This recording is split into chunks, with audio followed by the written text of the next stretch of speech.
It happened on a Wednesday. Not a special day, not her birthday, not his, just a regular gray sky kind of Wednesday. Eileen Francisco was home early from work.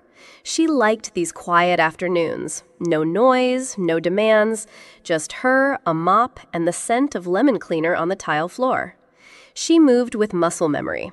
23 years of marriage had trained her hands to move in silence. She didn't make noise, she didn't make messes, and she especially didn't touch Rick's ficus tree.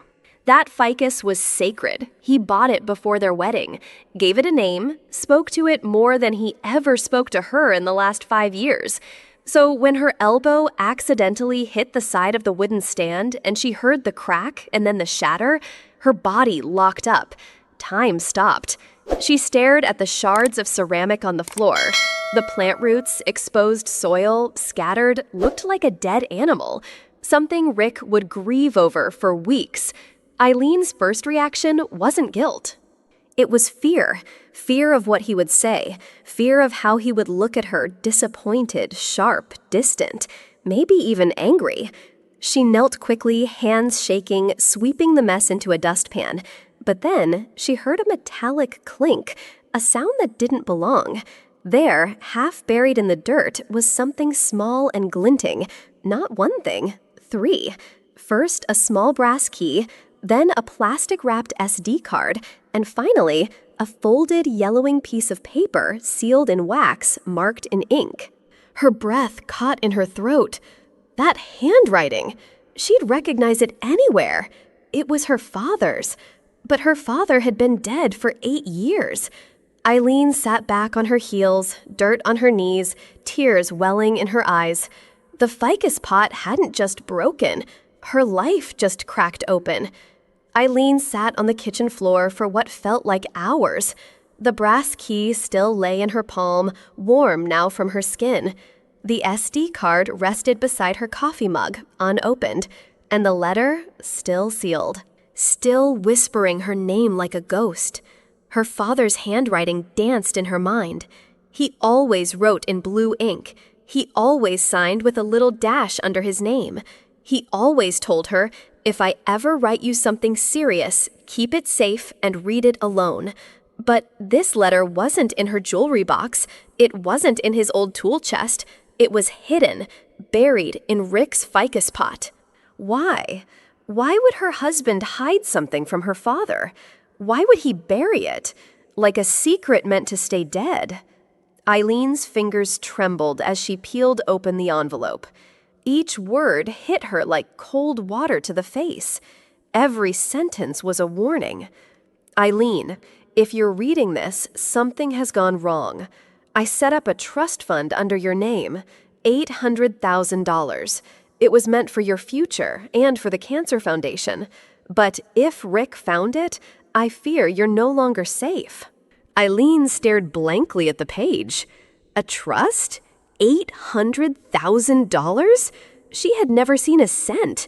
And Rick? He never once mentioned any letter from her father. Not once. She rushed upstairs. Rick's study was locked. He always kept it locked. Her mind started racing. What's in the safe deposit box? What's on the SD card?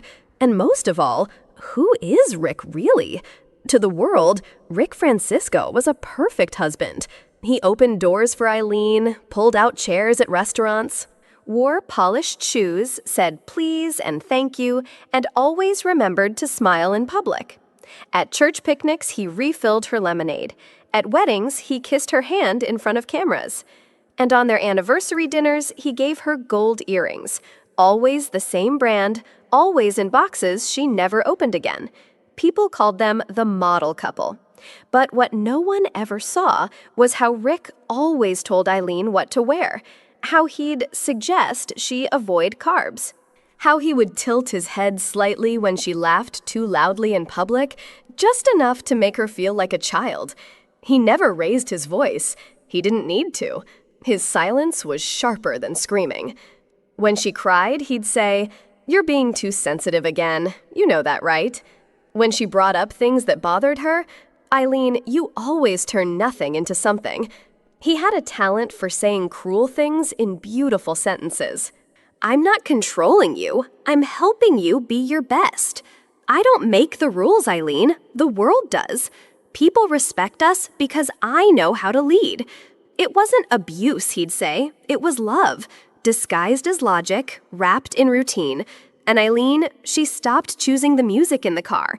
She stopped picking the color of the bed sheets. She stopped speaking when it wasn't her turn. And one day, she stopped recognizing her own reflection in the mirror. It never starts with screaming. Not with men like Rick. It starts with a chuckle, a hand on your shoulder, a whisper in the hallway. You're overreacting again, babe. You always think too much. You're too sensitive. It's cute, but exhausting. Eileen used to argue back, at first, but each time she did, Rick would sigh, look away, withdraw his affection, withhold his warmth like a parent punishing a child. So she began second-guessing herself.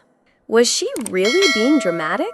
She stopped trusting her own gut, started Googling things like, "Am I overthinking?" or "How to know if I'm too emotional?" And slowly, word by word, doubt seeped in. Like poison, not injected, but dripped. Rick never yelled. He didn't have to. His words were needles, smooth, sharp, sterile, delivered with a smile. "Sweetheart, no one would ever hurt you, except maybe your own mind." Eileen stopped calling her sister. She stopped inviting friends over. She stopped telling anyone when she was upset because she feared they'd say exactly what Rick said. Maybe it's all in your head. The handwriting was familiar. Trembling Eileen unfolded the old envelope. Her father's script, steady, firm, spilled onto the page like an echo from the grave. "To my beloved daughter Eileen, I've set aside $800,000 to start the Maximiliano Kyler Foundation. It's your name on every document. I trust you. Build something good. Help people. Make me proud." Eileen's breath caught in her throat. She remembered that night, 3 years ago, the night her father passed, the night Rick said he would handle the legal side of things so she could grieve in peace. She had trusted him. He hugged her at the funeral, told her, "Don't worry, I'll make sure your dad's wishes come true." And for 3 years, there was no foundation, no charity, no mention of the money ever again. Just silence, just delays. Just Rick saying, "These things take time, babe. You wouldn't understand the paperwork."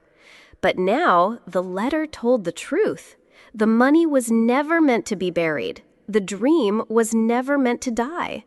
And the worst part, Rick had signed the original bank access forms as her representative. He had access to every cent, and he never told her.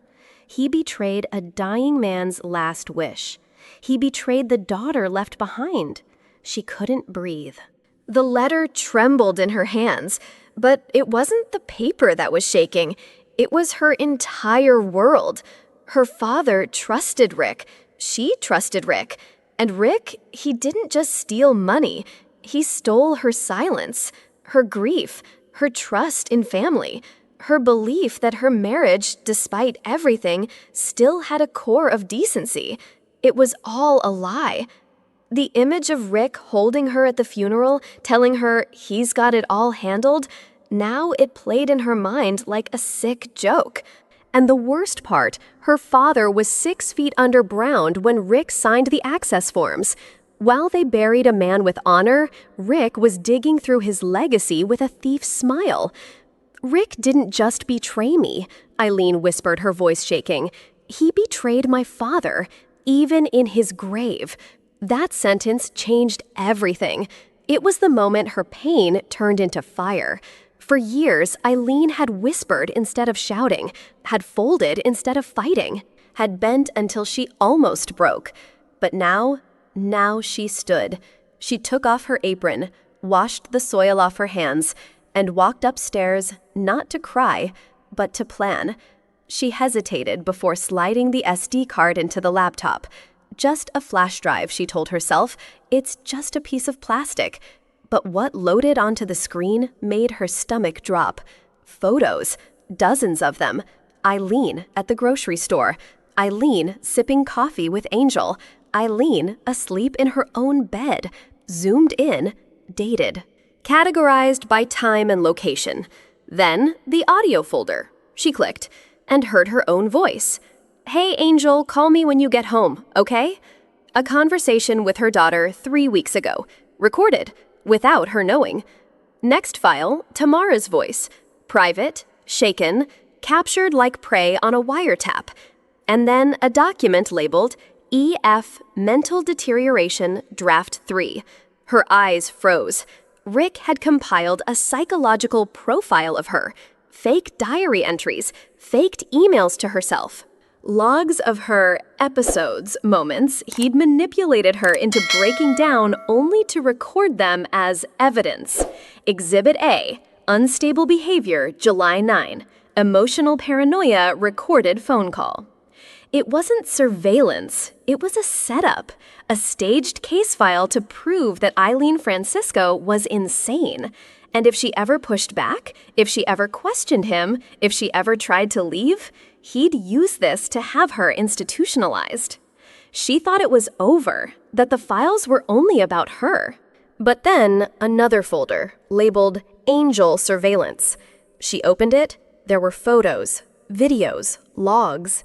Angel walking into her office. Angel at the coffee shop near her apartment. Angel through her window brushing her hair. And then came the audio.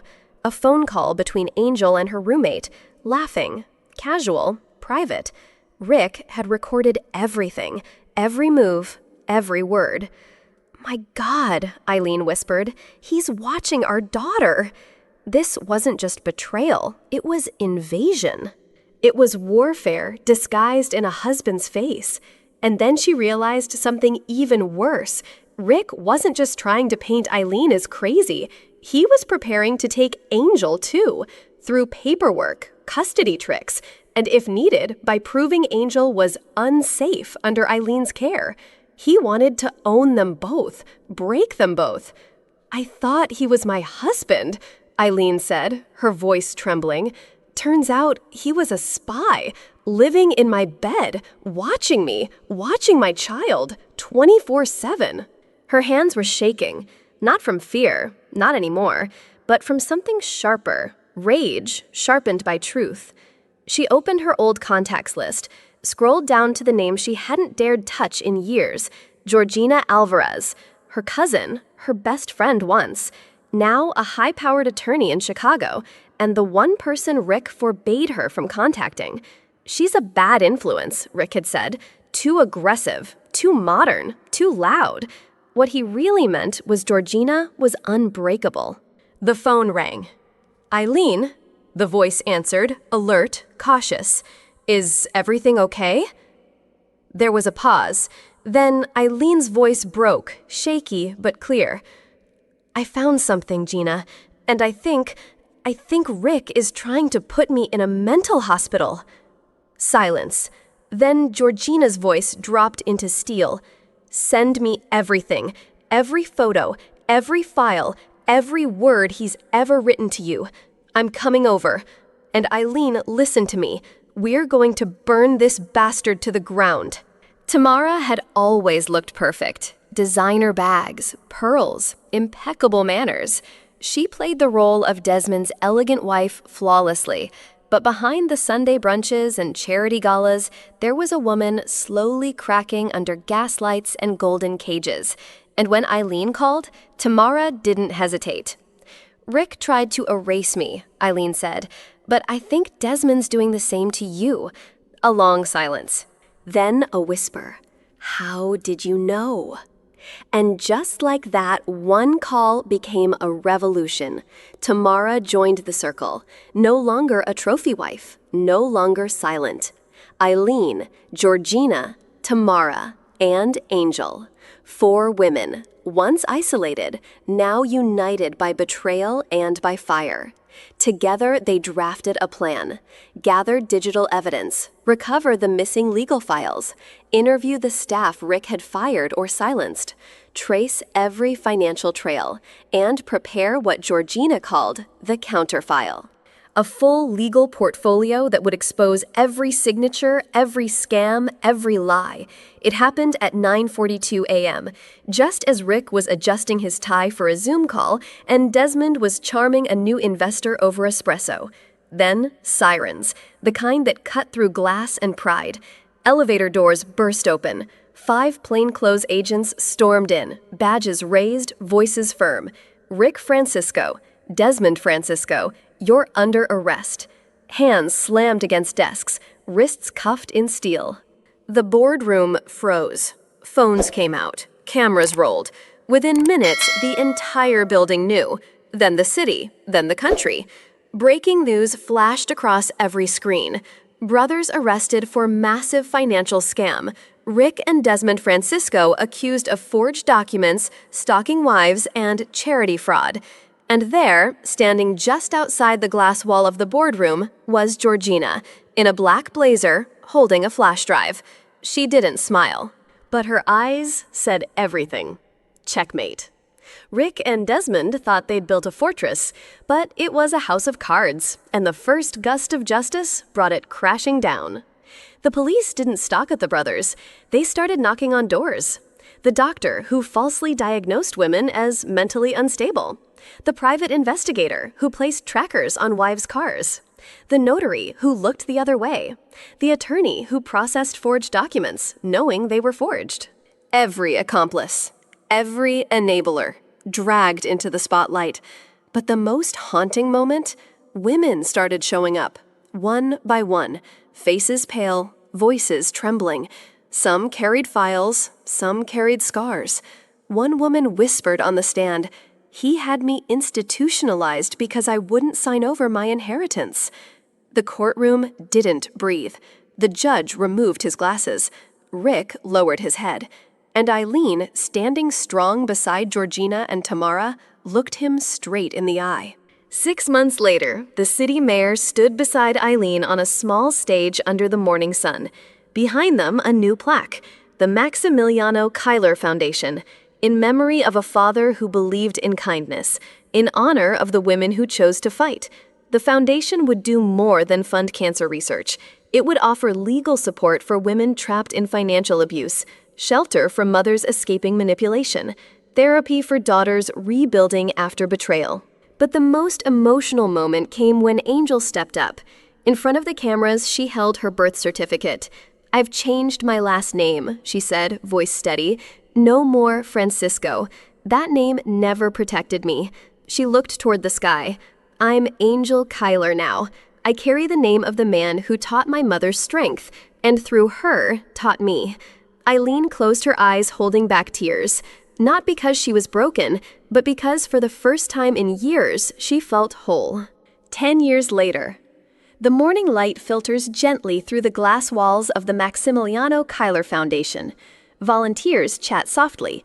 Survivors sip tea. Laughter echoes from the therapy room. But at the entrance stands a tall, healthy ficus tree in a white ceramic pot. Its leaves stretch upward like arms unafraid. Its roots have space now. Real soil, real light. No cameras, no secrets. Just peace. A small engraved plate at its base reads, "Once shattered, now rooted." Every woman who walks through that door touches its leaves. Some smile, some cry.